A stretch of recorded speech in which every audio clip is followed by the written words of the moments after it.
Hello chaps, what we're going to do here, we're going to swing the pendulum bob and get an indication of its energy by knocking the wood over. Now Gary says that it's ridiculous that science says that one mass drop from 4 height, no, hang on a minute, a 4 mass drop 1 height is the same energy as a quarter mass drop 4 heights. We know that they're the same energy because of kinetic energy, and he says, well, no, the 4 mass and the 1 velocity has got double the energy because that's 4 times 1, which is 4. Should have double the energy as a 1 mass times 2 velocity, which is only 2 in momentum terms. Well, let's have an idea. Let's compare them. This is a quarter of the weight of the mass on the other rod.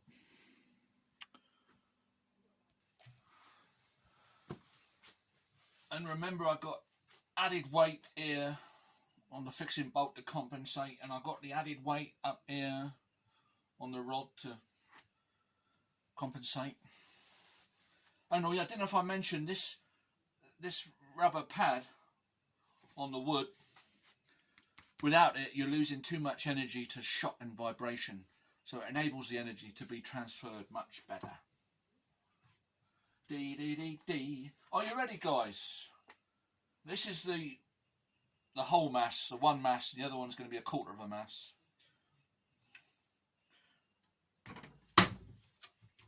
Quarter mass and the pit. That was a good film.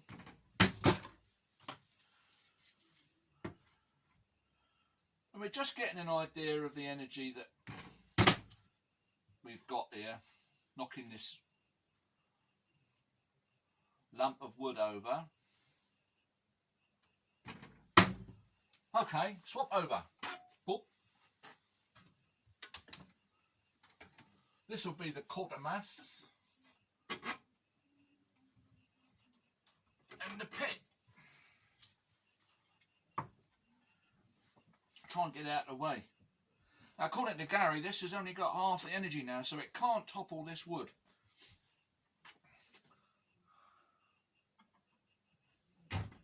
Bam! Bloody well does though, doesn't it?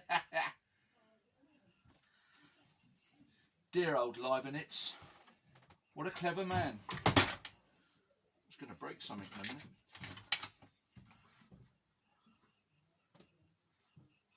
Very similar amounts of energy, isn't it? Surprising. It's only quarter of the mass, double the velocity. Oh, fuck that. I broke my thing. But that's well demonstrated, isn't it, guys? What's the excuse going to be now, Gary? Wrong kind of molecular steel or something? I think you need to go back to the drawing board, old son. Go back to your whiteboard. Start learning basic science first. I mean, it's all been done anyway. You're talking about going back to Steve's lever launch experiment. You've got all the problems with that. You've got all the friction, one thing and another. And you've got the lever. Then you can bring into play the idea that the lever's not the right weight and it's biasing it. Do away with it all. Do away with the lever. Spring launch 2 weights.